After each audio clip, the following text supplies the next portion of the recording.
Posjetili smo zoopark i konjički klub K9 nadomak Podgorice, gdje smo imali prilike da porazgovaramo sa vlasnicima imanja i saznamo više o samom parku, a i životinjama koje ovdje borave. Između ostalog, ovo je i prihvatilište za sve napuštene domaće, divlje, a i egzotične životinje koje ljudi svakodnevno pronalaze i dovode kod njih na oporavak i dalje čuvanje. Ovo je idealno mjesto za mali dnevni izlet i druženje sa životinjama, a tu su i ture jahanja konja za sve one koji vole divljinu.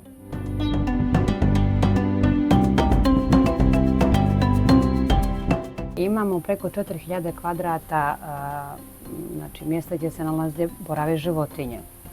Pored toga imamo preko 1000 kvadrata gdje je igraonica, tobogane, bik, rodeo koji je namijenjen za najmlađe.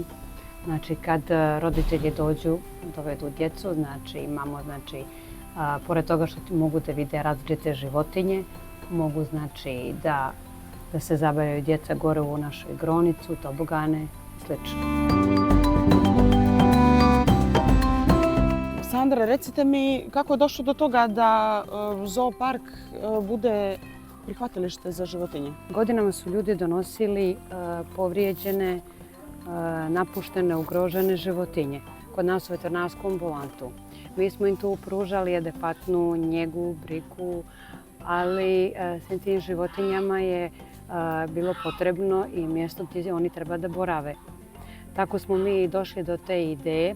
Prvi stanovnici koji su bili u našem imanju, zooparku, kasnije konjačkom klubu, bilo su to mačke. Zato što smo radili projekte sterilizacije i kastracije pasa i mačaka lutalica.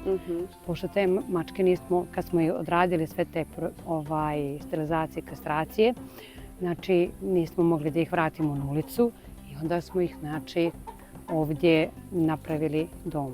U početku su to bile domaće životinje, onda smo na stočnoj pijaci kupili magare koje je bilo prodavano za meso, bilo je sve urane pa smo ga liječili. Tako da sve to nekako krenulo tad. Onda evo tu možete da vidite i ovaj naš orao mišar. On je pronađen povrijeđenih krila na jednoj livadi, našli su ih ljudi i doveli su kod nas u veterinarsku ambulantu. Kao na primjer što imamo kod vuka, njega smo podigli. Njega su našli lovci gore u šumu, u Bandiće i doveli su ga kod nas u veterinarsku ambulantu.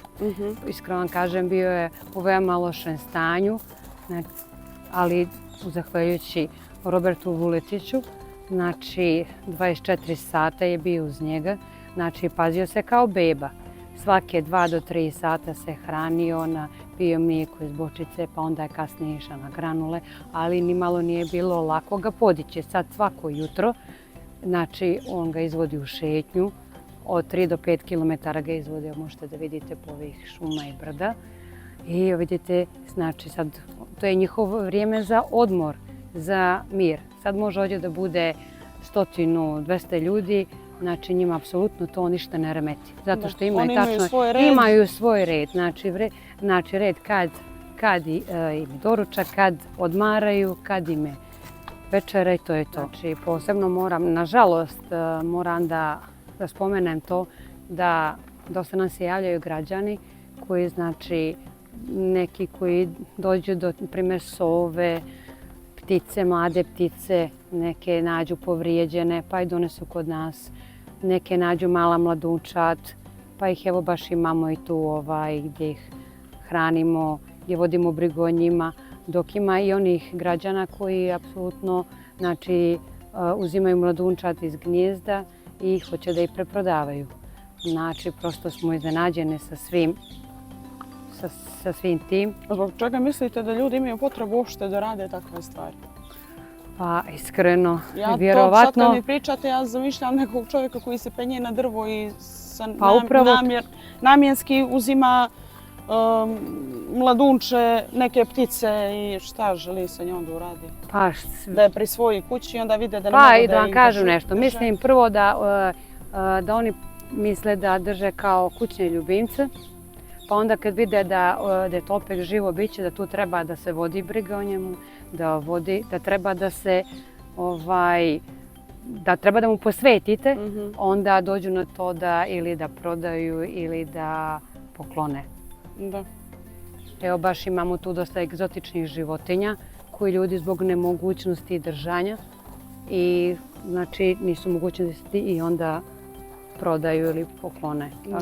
Imamo bodljikavo prase, porodicu bodljikava prasad koje su držati u nepovoljnim uslovima, u veoma malom prostoru.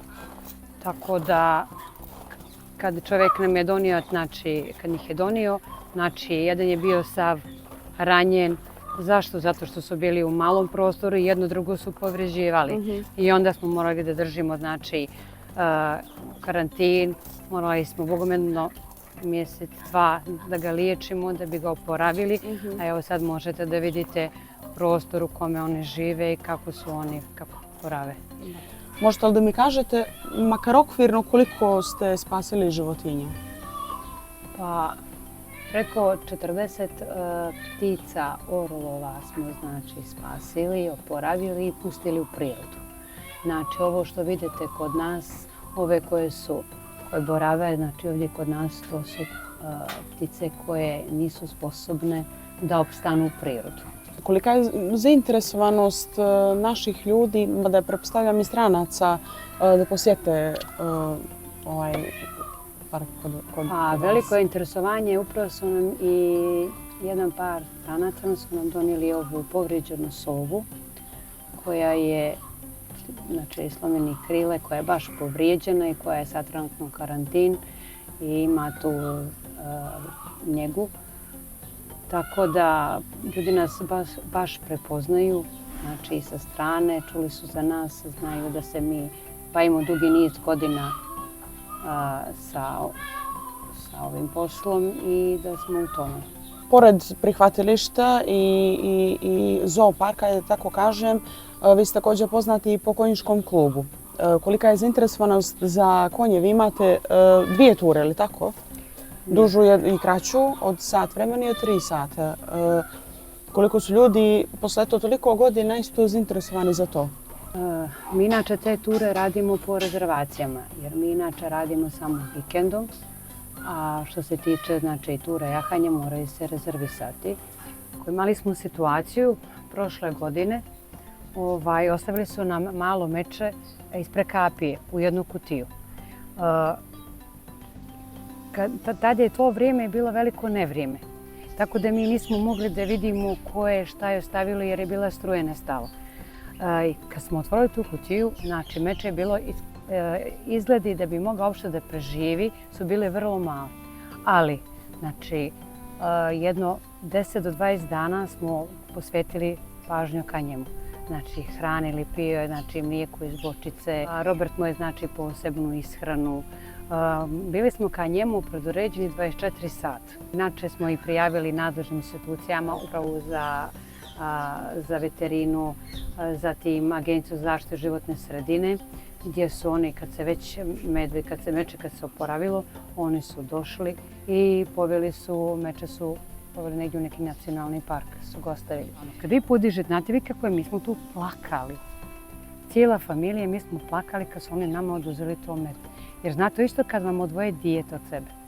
Kad znate da je nučeno, da je hranjeno na bočicu, posebno mlijeko, kašice za bebe, voće, kad ga vi hranite iz ruke.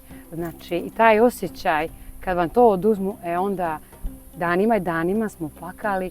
Plus čak smo i obilazili neke nacionalne parke s nadom da ćemo da ga pronađemo, da ćemo da ga vidimo. Nosili smo hranu, smo nosili u slučaju da je negdje gladan, da ga možemo da ga nahranimo.